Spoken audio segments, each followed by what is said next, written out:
the Ascend at Boston Avenue podcast. My name is Philip Boone, and I use he, him, his pronouns. And I'm Caitlin Drake. I use female pronouns, she, her, hers. Before we begin, I like to state that the views represented in this podcast are those of the individuals in this conversation and not the official position of Boston Avenue United Methodist Church. We are recording this podcast remotely from our individual homes during the COVID-19 pandemic as we practice physical distancing as a church community. This is the fourth episode in our Christianity and Pop Culture series, where we're discussing how Christianity and pop culture intersect. Our guest throughout this series is Reverend Sara Pugh Montgomery. Welcome, Sarah. Hey, y'all. Good to be here. Today's episode is about Christianity and Broadway. We'll be talking about Joseph and the Amazing Technicolor Dreamcoat, Godspell, Les Miserables, and Wicked. We're going to start off with Joseph and the Amazing Technicolor Dreamcoat. Joseph was written as a 15-minute school play in 1967 by Andrew Lloyd Webber and Tim Rice at the beginning of their careers. It was expanded to a 35-minute version in 1968. After the success of Jesus Christ Superstar, Joseph received amateur stage productions in the United States. It didn't become a full-length musical until 1974. So first of all, Sarah, what differences are there between this show and the biblical story of Joseph? Yeah, I actually didn't know anything about that background. I'd love to be able to go back and see what was 15 minutes worth of this show, what was 35 minutes worth of this show, and now to be able to see, okay, what consists of the 2 hours worth of this show. I will say that I don't know if it's the 15, but at least the 30-minute production was recorded as a cast album.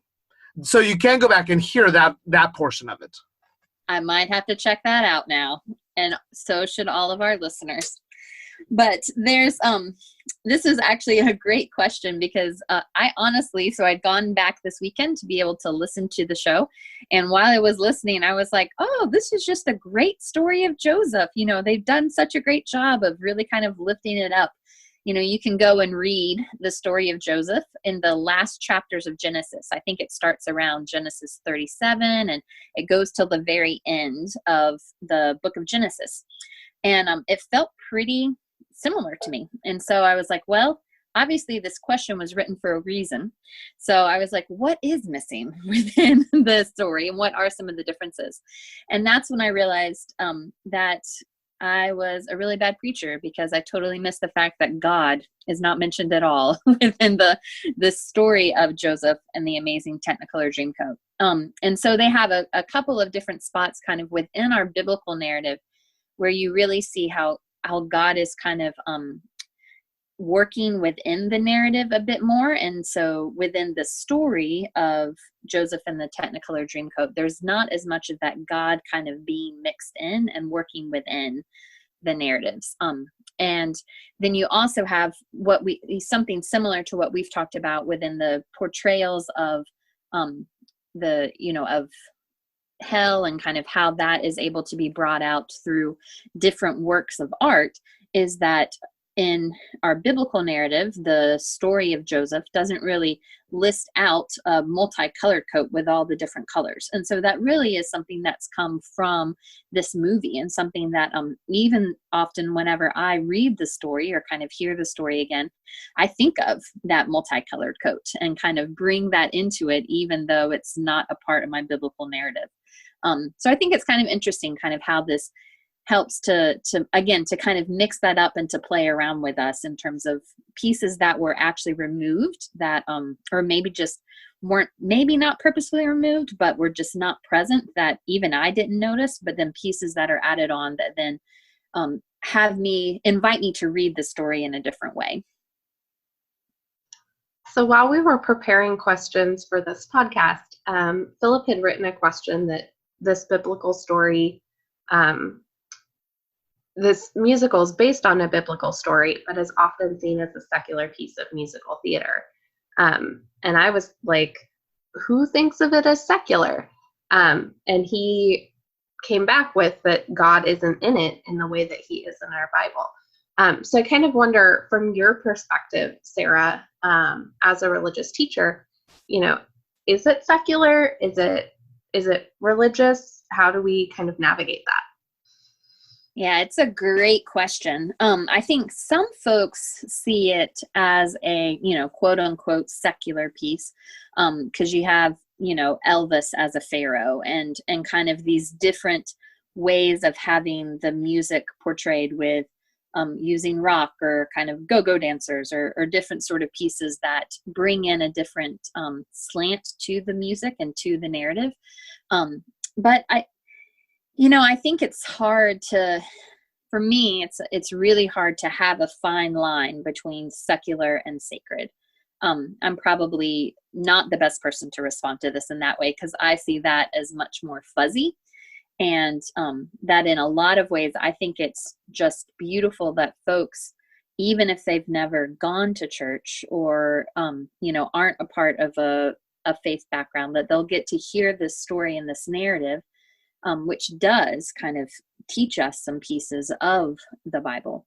Kind of reminds me a little bit of, stained glass windows. Like stained glass windows in Europe were meant to be able to tell the story of the Bible. And so even for folks who maybe wouldn't go in to listen to a sermon, they could still go and, look at the beautiful art and kind of be able to learn something.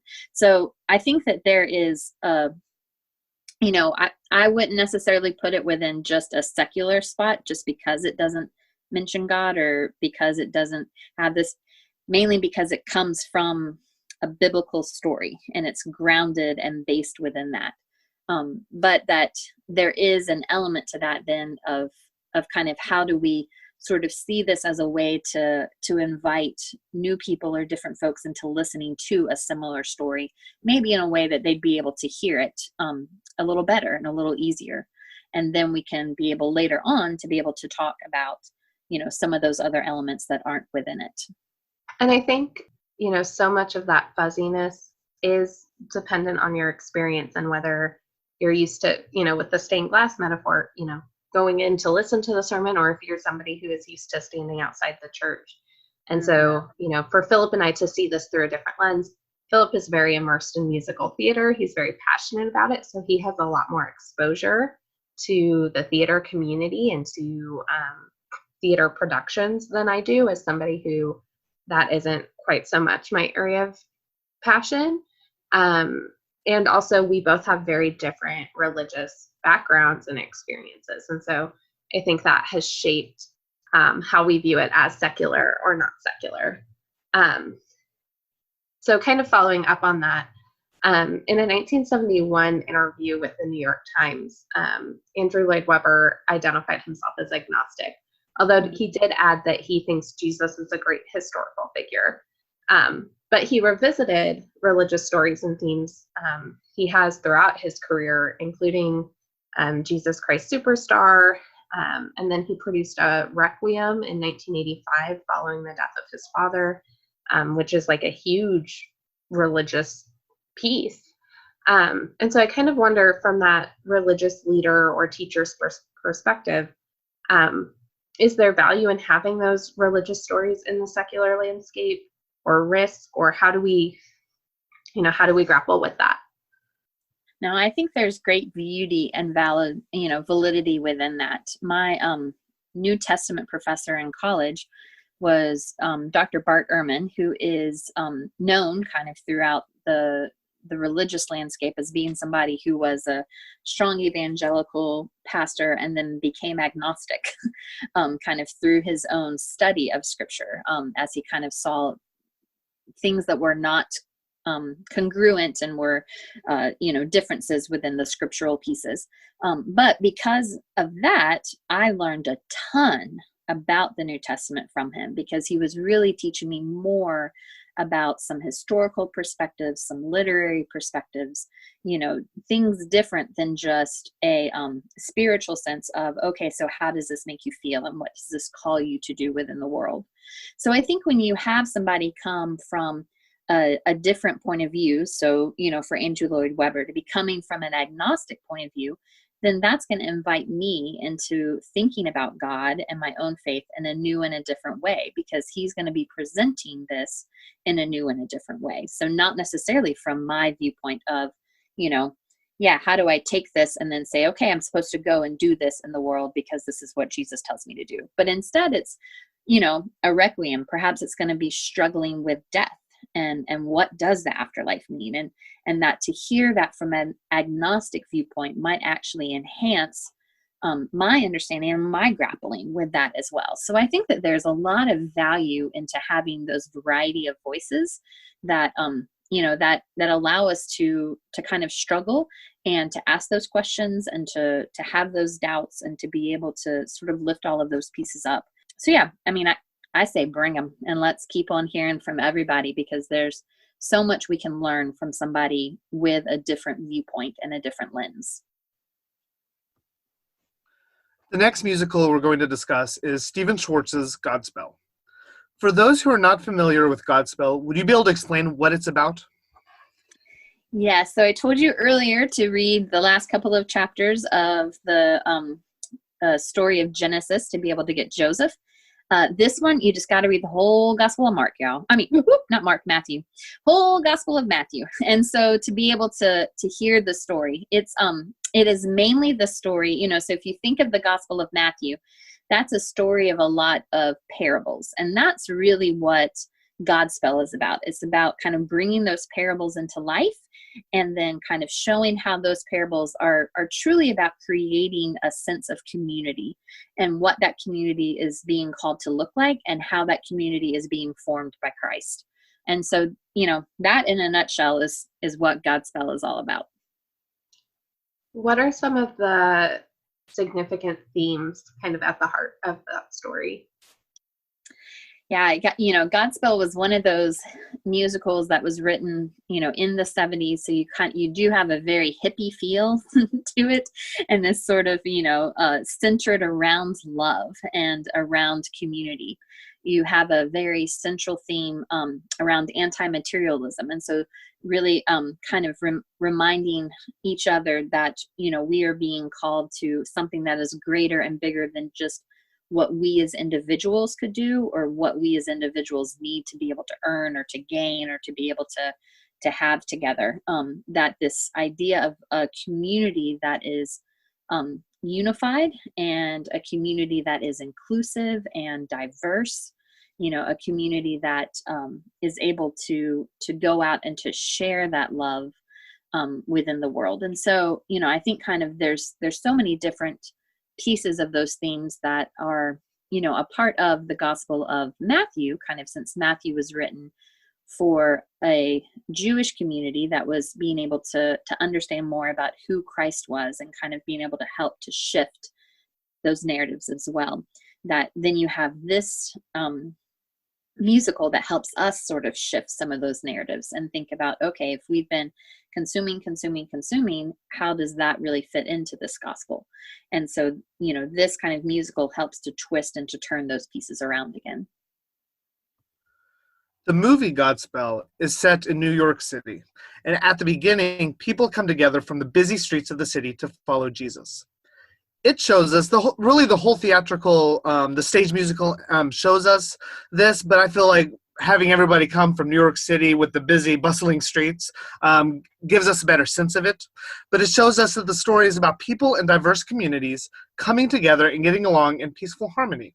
Could you discuss this in relation to the disciples following Jesus in the Bible? Yeah, when I lived in New York, it was one of my favorite things to go to the park and just sit and kind of go around to the playgrounds, because you could hear, I would hear about 5 different languages when I was at the playgrounds in New York, and just being able to have this sense of being in a space where, I was not always a place where everything looked exactly the same as me. And so there was this beauty within this kind of diverse community. And so when we think about that and kind of think about how that relates to our calling as disciples and how Jesus did that within scripture, is that you see that, Jesus sees folks that are, going about their work and doing their roles and living their lives, but says, come and follow me. And it doesn't matter if you are the most wealthy, and it doesn't matter if you look exactly like me, come and be a part of this thing. And that we, I always say within my sermons that what Jesus is doing within all of the gospel narratives is really breaking down those barriers and those boundaries between who we believe should be in and and saying, hey, guess what? It's everyone. And so that includes the Samaritan woman that I'm not supposed to be talking to or touching at this time.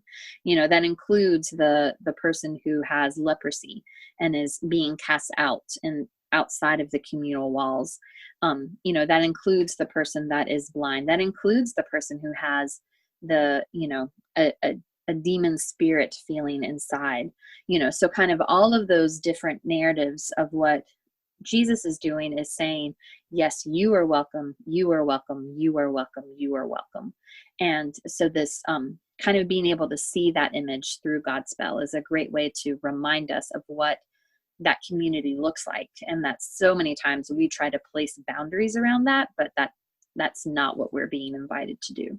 One of my favorite parts of this series and this conversation, or the part that I get most excited preparing for, is looking at the controversies that emerge around certain pop culture pieces, either from the religious community or from the secular community, when people respond really emotionally.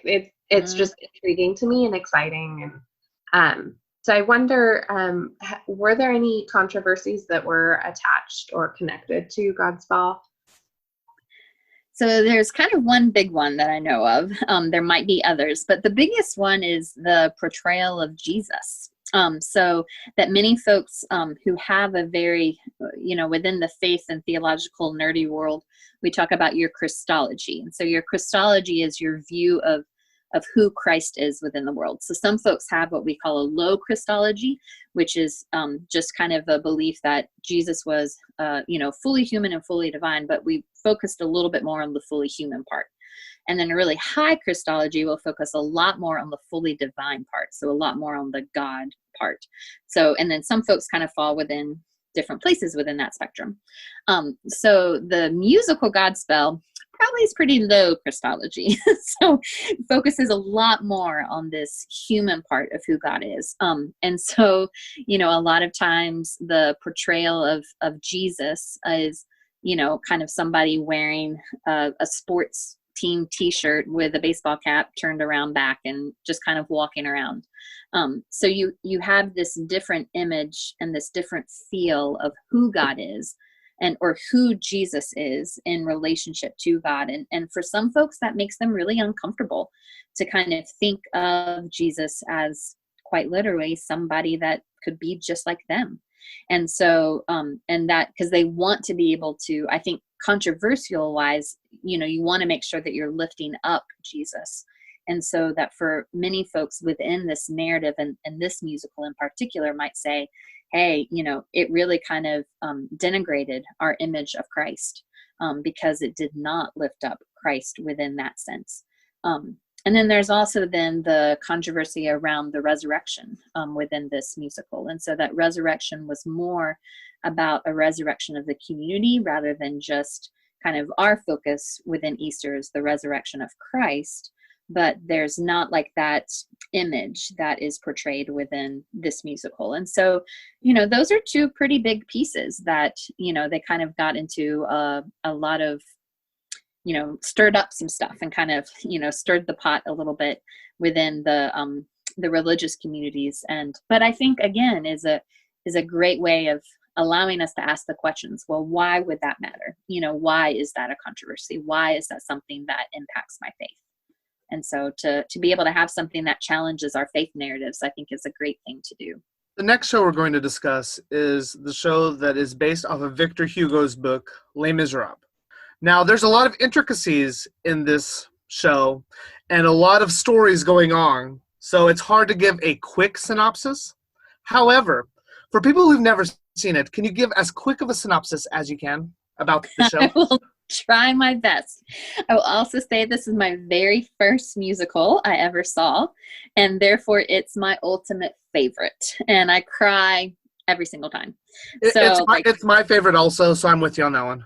Yeah, I mean, I've seen it at least a dozen times, and I still cry at the same point multiple times.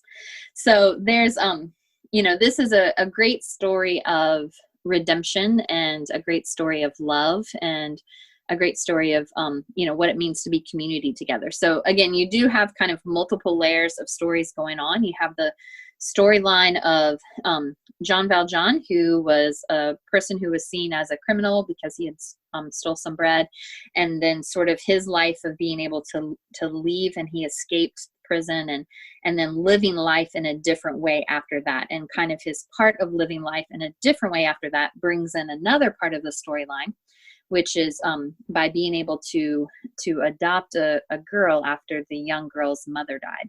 And so kind of raising that girl and being able to have her be able to live differently as well, and to be able to kind of live out this life that he had sort of dreamed about, and being able to return kind of in a sense back to that image of who he was, who he knew he could be kind of from the beginning.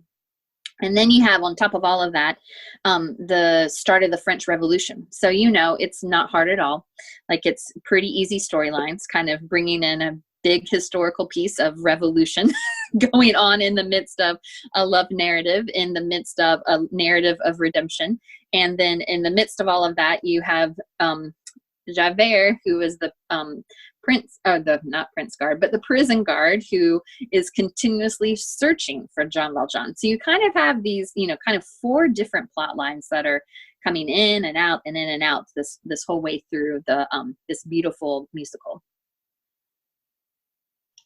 Compassion and grace are important themes within this musical, and also important Christian themes. I think specifically within the musical for Jean Valjean, can you talk a little bit about where compassion and grace come through?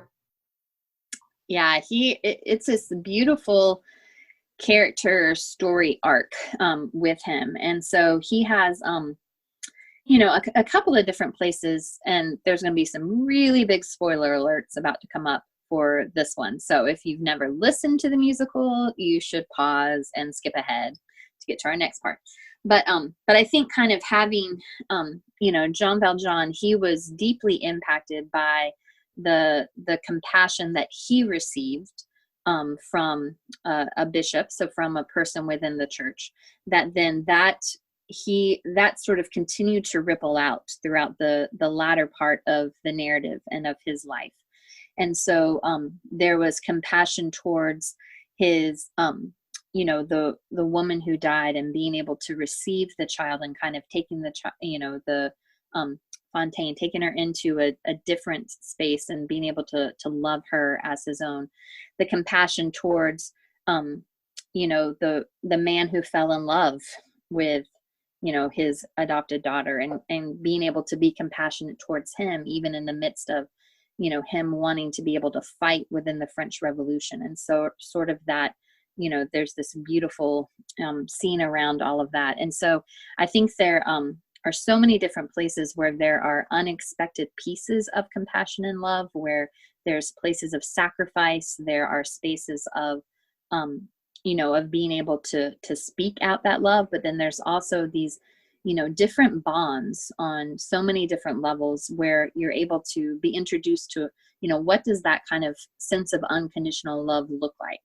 And how is that shown even through folks who aren't necessarily biological family, but are still called to be strong community and family for each other. And so I think that's a lot of what Les Mis really invites us into is, how can we be compassionate towards all folks, and to be able to see this sense that everybody is a part of our community together, and kind of to be able to live that out in powerful ways. Would you be able to discuss the differences between Javert and Valjean with how they view the law and how they view the world? And how does this relate to Christianity and the Bible? Yeah, I think, with these two characters, they have, so Javert is a very, black and white kind of character. So there's this way and there's that way, and there's nothing in between.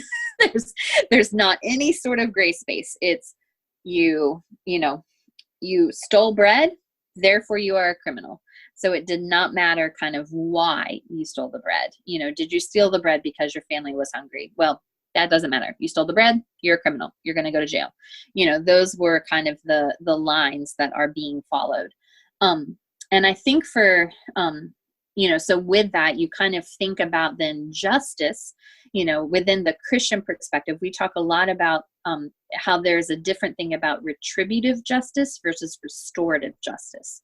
So restorative justice is really looking at kind of, justice that is going towards kind of a greater wholeness or healing of a person, rather than retributive justice might be a little bit more of that kind of, you did this and therefore this needs to happen. So something like, Philip, sometimes you and I probably as parents of toddlers have to like stop our toddlers really fast with retributive justice, because if you do this, this is going to happen. If you touch that hot stove, you're going to get burnt. But the restorative justice piece would be a little bit more around us forming our children, so that, if you did this, then this might happen. So what could you do differently? Or how can we be a part of shaping our community in a different way? Which is really what John Valjean is looking then. He kind of looks at this more in that there's not always a black and white. It's not always somebody has one storyline that this is the one way their story is going to go. And because they did this, this is how they're going to end up in their life. Because his daughter was an orphan, then she had to follow the certain story arc. And he didn't allow that story arc to happen. He said, no, like we're going to work towards something different. And so that you kind of have then this idea of mercy, being able to be a part of the ways that God loves us without things that we necessarily deserve or earn. And sort of how does, so being able to see that play out. So this justice idea is this very like, black and white piece, whereas a mercy is a lot more gray and is a lot more compassionate, a lot more filled with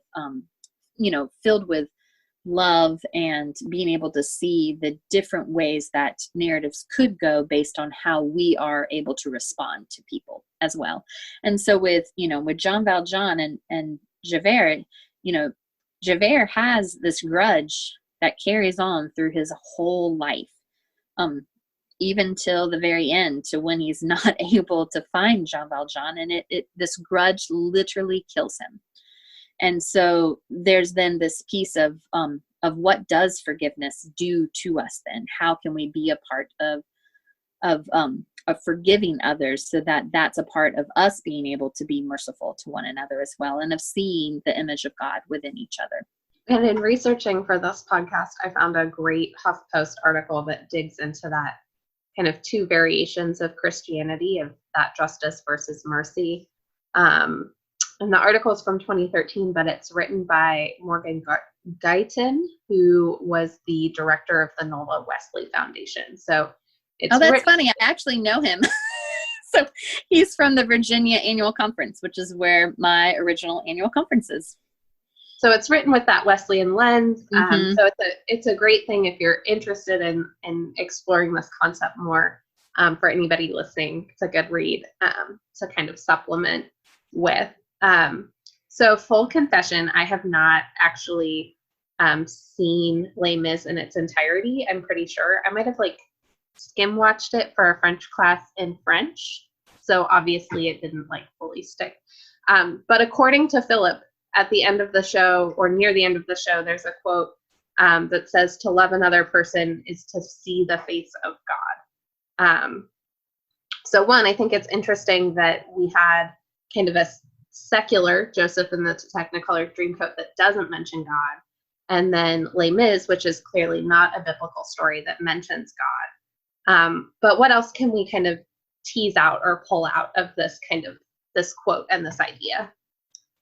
Yeah, so first off, Caitlin, I'm going to give you as your belated birthday present the whole soundtrack, or as Philip would say, cast, record, narrative, whatever. Cast album is. There you go, cast album. I'm giving it to you for your belated birthday present. Caitlin, I also have the movie that was made with Hugh Jackman and Anne Hathaway, and I have the 10th year anniversary concert with Colm Wilkinson and Michael Ball, who are in it in this theatrical production, that I also could lend you if you would like. And I have a non-musical version if you would like that as well. So you might have just opened up a big Pandora's box of how much you're going to receive gifts around Les Mis. But I think that, so this line that you just mentioned is actually one of the places where I always cry. So it's one of the pieces at the very end. Again, spoiler alert, it's as Jean Valjean is dying, and he kind of mentions this line and kind of sings this line as a part of his deathbed speech. And there's just this beauty then within that of thinking about all the ways that he has been able to see the face of God and to see the image of God in other folks, and how that could have been a very different part of his life, had his story gone differently. And so that, you really have this sense that, just like you mentioned, Caitlin, I think, this is a wonderful musical to be able to lift up, because while it's not a, quote unquote biblical narrative, it could have very easily been a parable that Jesus would have used, because it's a story that, Jesus's parables were just stories that invited us into looking at a certain piece of truth or a certain way that we were being called to live within a narrative format. So it could be a little easier for us rather than just Jesus saying, go and love your enemies. Like he had to explain what that looked like, because probably for most of us, we don't really know exactly how to love our enemies the best. And so we kind of need a little bit of an explanation around that. And so I think that this musical really, at the heart of it, it is a parable that's really teaching us so many different things. And one of the things that it teaches is that we are called and invited to see the face of God through all the people that we meet, and sort of what that invites us to do in terms of how then we respond to those folks. So again, we could label Jean Valjean from the get-go as a criminal and then respond to him within that manner.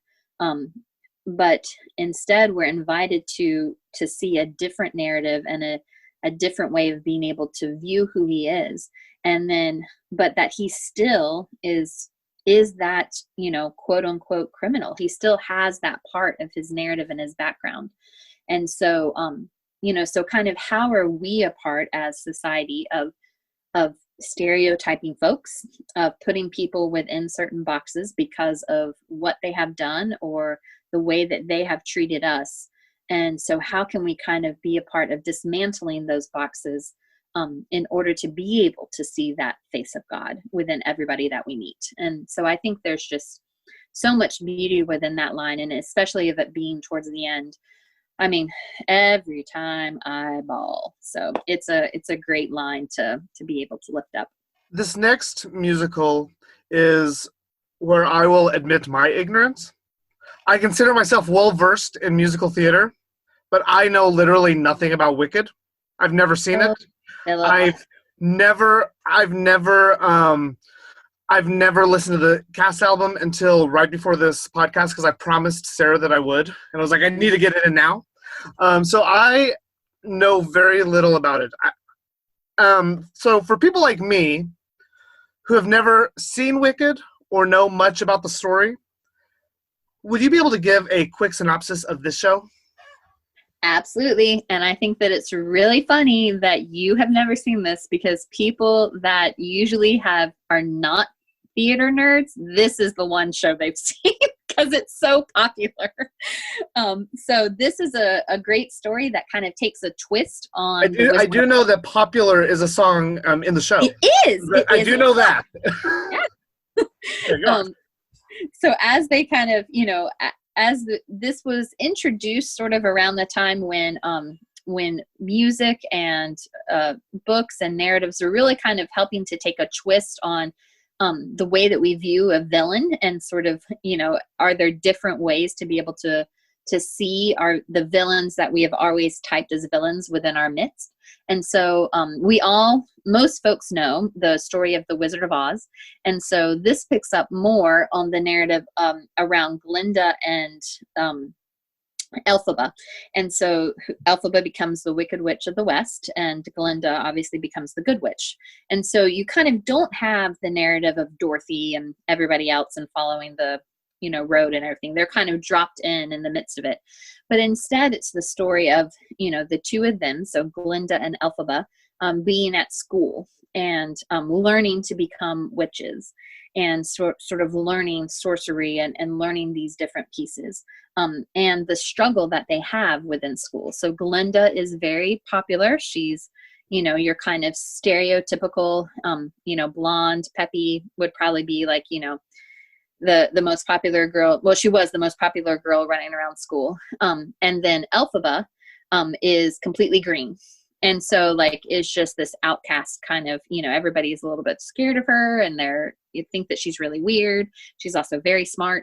And so you kind of have these two people that are really contrast and should have conflict together. And so they initially start off with that conflict, but then those layers kind of get unpulled and removed. And you kind of learn later on about this way that they are able to be best friends together. And then the story then later on is continuing to figure out kind of how they are living into their own individual callings and what they are called to do within the world. So for Elphaba, it's all about justice and freeing, the animals and kind of, calling out folks for what's been going on wrong in the world. And Glinda sort of becomes this character that, kind of does what continues to make her popular instead of being able to speak up and to lift up those things. But again, it really kind of hurts her then as a person. And so, you see then the conflict that they have between their love that they have for each other as friends, but then how they are viewed by society and sort of what that ends up doing to each one of them as individuals and then to the whole community together. One thing I did know is that Idina Menzel and Kristen Chenoweth originated the two leads, Elphaba and Glinda. So I did know that, but that's about as far as my knowledge went. Yes. Like you mentioned just a few minutes ago, that we originally meet the Wicked Witch of the West in the movie The Wizard of Oz. In this movie, she is the villain, 100% evil, the villain of the story. There are no positive qualities about her. And I love how Wicked, I love it when shows or movies do this, but I love it how Wicked sees things more through her point of view and gives a little bit of a backstory. It shows us how we might view somebody differently if we know what brought them to this point. How, as Christians, can we take this theme and live out our lives? Yeah, when I first saw this show was when I was working in Philly with AmeriCorps. And so I was working with my I think I had second grade students that year. And there was a really popular elementary school book that had just come out about the story of the three little pigs and the big bad wolf from the wolf's perspective. And, that's obviously a lot shorter to read than the book Wicked, because if you've read the book Wicked, it's about 1,000 pages. So it's a long book to read. And then the musical's about 2.5 hours long. But it does the same thing that book about the big bad wolf does, which is it brings in a different narrative and invites us to see folks not just as one definition. So, people often ask me well, is that person evil? And I always say to folks, people are not evil. They can do things that are evil. They can have evil actions, but I do not believe that anybody is purely evil, because I believe that God can be able to do any sort of work within transformation of somebody's life.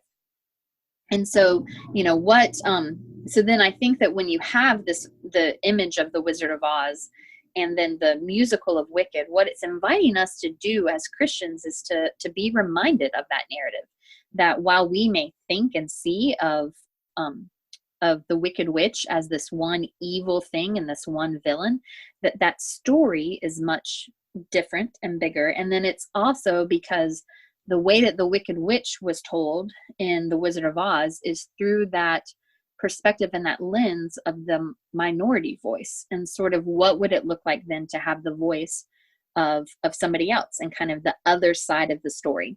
So, as Christians, we're invited to be reminded that it's not just black and white. It's not just right or left. It's not just one this way or that way, that there is much more that kind of is intertwined and flows within it. And so, our question then is to be asking, is who are you? And, perhaps if you did this sort of, what prompted you to be able to do this piece, kind of what was behind that motivation, because perhaps there's more hurt or more damage behind that. So if we can be a part of working as Christians into those root narratives, then that invites us into a different kind of redemptive work that I think, you easily see within this great musical, is this work of redemption that is able to be viewed. So I think that the black and white absolutism that maybe exists more in Wizard of Oz, right? Like, we don't question that Dorothy's the good guy and the Wicked Witch of the West is wicked. She's the bad guy. And so the story of Wicked is really a shift from that absolutism to more of a story of authenticity and what is authentic. How do you be authentic? And so that shift in storytelling from Wizard of Oz to Wicked, I think in some ways represents some of the criticisms and struggles of the church. I think for a good chunk of history, the church was good, and going to church was good, and not being involved in church was bad. And that the church kind of had this monopoly on good. And now that there's a criticism around, well, our church teaching's authentic, our church community's authentic. And I think also, some criticism of scriptural absolutism. What do you think, Sarah? Yeah, I mean, I was just in a training, virtual training yesterday with Fresh Expressions, kind of looking at different ways that communities of faith can be formed. And this one group was talking about how they had formed a community within a neighborhood that they'd been a part of for a long time, and that they had kind of been able to get to know folks within that community. So there was a relational aspect to it, but there was also a lot of drug dealers within that community, and so but they had been able to form relationships with those folks. And so the pastor's wife was there helping to lead a group one day, and the group of drug dealers kind of came across the street and slapped a whole wad of cash into her hands. And she was like, oh God, what do I do? And so she kind of called her husband and was like, honey, the drug dealers from across the street came over and gave me a big wad of cash. Like, what are we supposed to do with this? Like, ethically, what's the guidelines? And he was like, well, I'm sure there was a Christian ethics class on this when I was in seminary, and it would probably advise us to not use this. He said, but, we're a part of this community, and these folks have now given to what is happening within their community.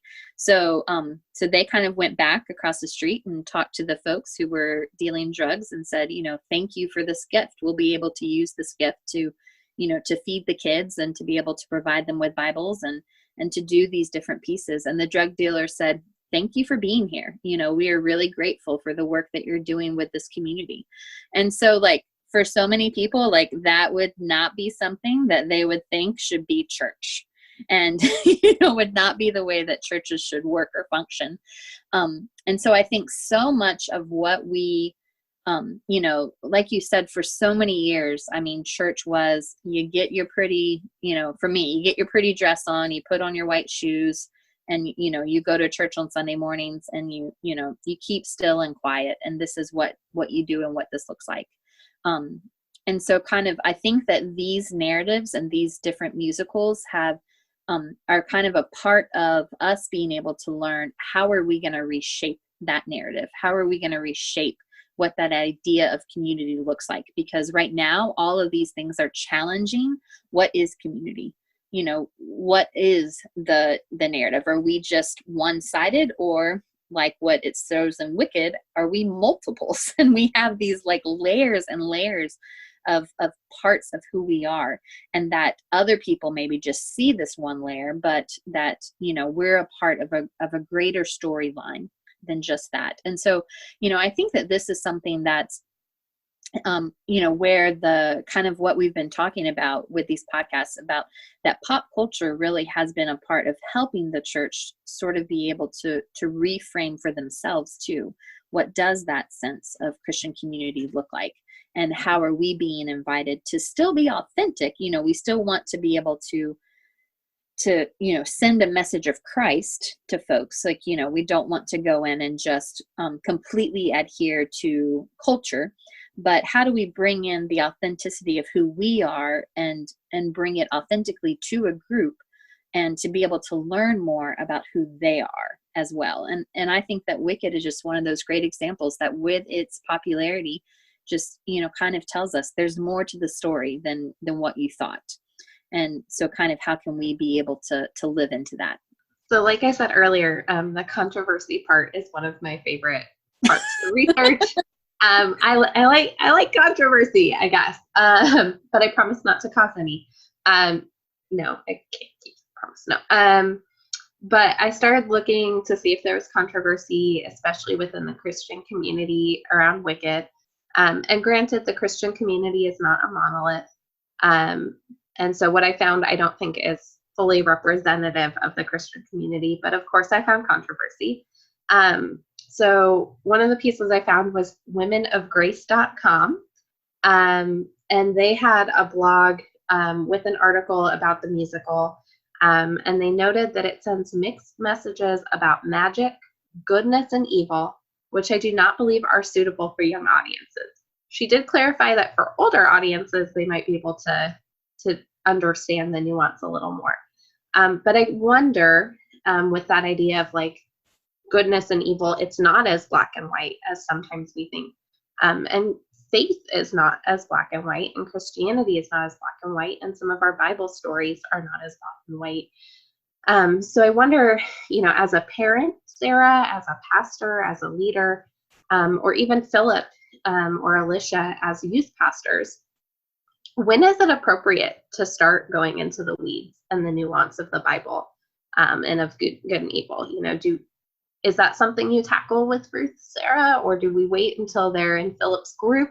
And I kind of wonder, just from a personal lens, I don't feel like I ever got that from a church community, and I wonder if my spiritual path would be different if I had.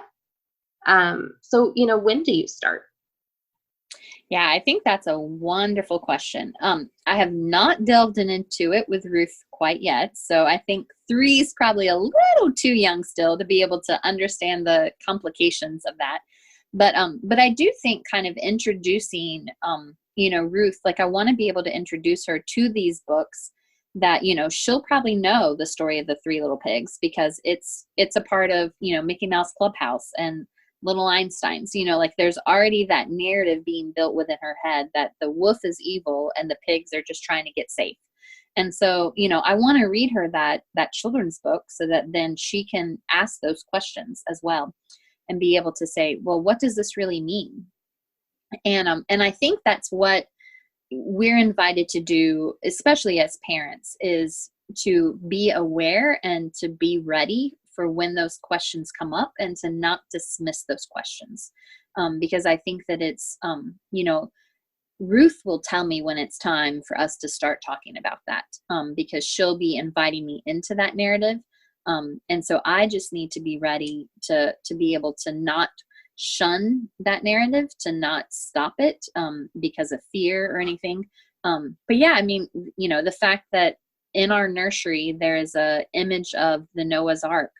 And I always joke with folks that I think it's really funny that we put that in children's nurseries, because it's, a story about God killing everyone and welcome to the world, little baby. And so it's like, what does that mean or look like? So, at some point I want my kids to know that, there's more complicated pieces to this picture that you have on your wall. And so like, sure, let's start off with the framework of this picture first, and let's get that grounded, within your foundational work, and then let's build on that narrative, and let's kind of look at these different layers and these different pieces. So I think there's a lot of great Disney movies that are doing that now, kind of showing that multi-layered piece. There's a lot of those books being written where the presumed villain is not the villain anymore. And so there's some great opportunities and tools out there now to be able to really have that conversation, even more so than I think, especially from when I was a kid, and probably from when you were a kid, Caitlin. I think that person who gave that quote isn't giving young people enough credit. Yeah. They can understand way more than that person and a lot of us give them credit for. I do want to know what age range they were meant when they said young people and older people, because that could be preschool, elementary, or is it going into youth age? Because I mean, 6th or 8th grade can handle all of that. They're like, you can throw whatever at them and they'll be ready for it. So I want to say that person probably meant elementary age. They might have been high school, but then or middle school and maybe into high school, but then I would 100% disagree with them, because 6th or 8th graders can understand the nuances of the Bible, and what's going on within each story. I teach them also I talk to them also about questioning whatever they read and trying to understand it better, because questions, I feel like, help us understand what we're reading better. If we question, okay, why did they do this? Did this even actually happen? What's going on in this story? I'm grateful that Sarah mentioned the true story of the 3 little pigs, because that is that's actually, when I was writing that question, that was what I was thinking of, because that was my favorite book as a child, was the wolf's point of view and seeing it from a different point of view. And Alicia and I went to a workshop recently, well, like in November, so not really recently, but the end of last year, where they did the story of Cinderella and told us to pick a character, not Cinderella, and tell their story, which got us to thinking. So I picked the stepmother. My partner and I picked the stepmother. We were in teams of 2. And it was interesting to come up with, why was she the way she was? What made her the way that person was? And thinking through that, what makes secondary characters or villains I wish I had done that when I taught elementary school, because I think I taught 4th and 5th grade for a few years, and I wish that that had been an assignment I thought of, because it's great to see, okay, what were other people thinking of in the story? Why were they the way they were? What happened 20 years ago that we don't know about that might have made them act the way they were? So I disagree with the person that did that quote, because I don't think they're giving young people enough credit. Well, and kind of what you were just mentioning too, Philip, is I think it helps a lot then for all of us within our conflict management.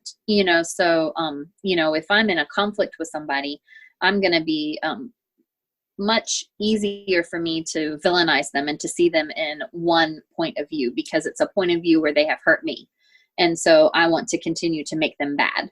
But kind of, what these points of views do, and what I did with my kids in Philly, and what I did with my youth group when I had them in Coweta, is I, had them write the narrative from the other person's point of view, and kind of, what do you think was happening within this conflict, even though you were the one that got hurt, kind of what happened within that. So I think it's all about kind of building that empathy, building that critical thinking skills, building those spaces of compassion, and knowing that, yes, like, that doesn't diminish the fact that you were hurt by this, but how can we see these different pieces that surround that hurt and that pain, so that we can have a bigger narrative and a bigger viewpoint around what's happening. And I like that both Les Mis and Wicked have the type of theme about not everybody is 100% good or 100% evil, which I didn't even know about Wicked at the time, because I found that out yesterday when I was actually researching it after we discussed which shows to do.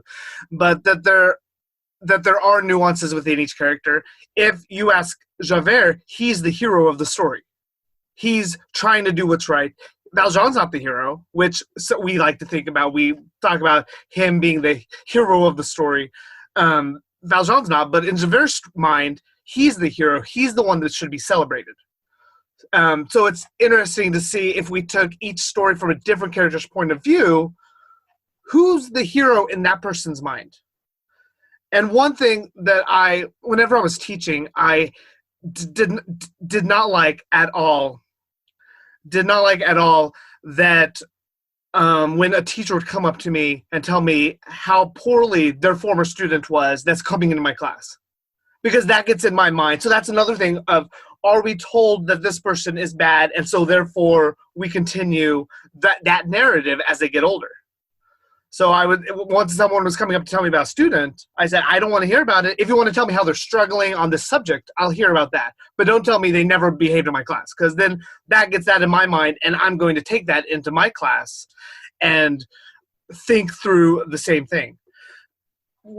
Different movies and stories have that. Through the Grinch That Stole Christmas, we don't know the Grinch's backstory.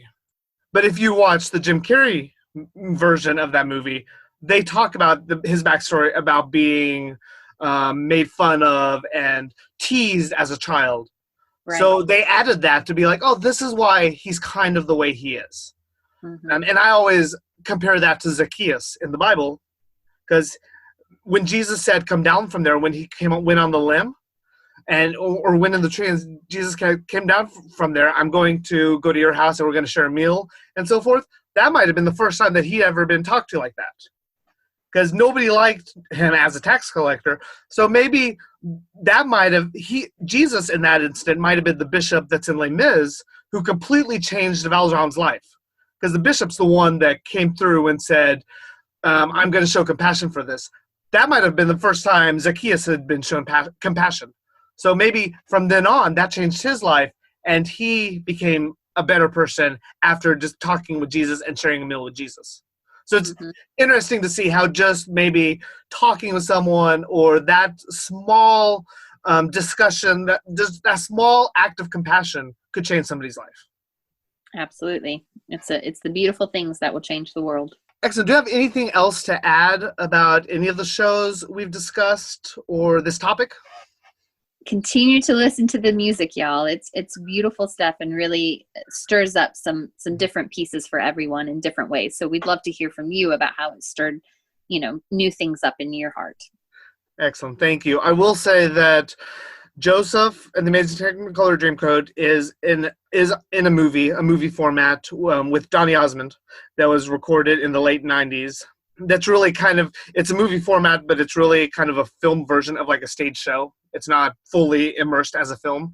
So that's available if you would like to watch that. Les Mis has been made into a movie however many years ago, 7 years ago, 8 years ago, I'm not sure. But that's been made into a movie, so that's available to watch. And then Godspell was made into a movie in the early 70s. That is also available. Wicked, I had told you I'd never didn't know anything about, doesn't even have a professionally filmed stage version. So there's no movie out there that I've seen, which might be why I've never seen it. They're in talks to make a movie out of it. I don't know when that's going to happen, but they are in talks for that. So hopefully that once it becomes a movie, I will watch it and tell you what I think about it. I'll keep my fingers crossed for that movie. Okay. Thank you so much for joining us, Sarah. You're quite welcome. This has been the Ascends at Boston Avenue podcast. Our producer is Alicia Urban. Our theme music was composed and performed by Wyatt Smith. Boston Avenue UMC is a progressive historic church located in downtown Tulsa, Oklahoma. Please check out our social media for more information on what's going on at Boston Avenue United Methodist Church. We can be found on Facebook, Instagram, Twitter, and YouTube. We'll talk to you next time. Thank you.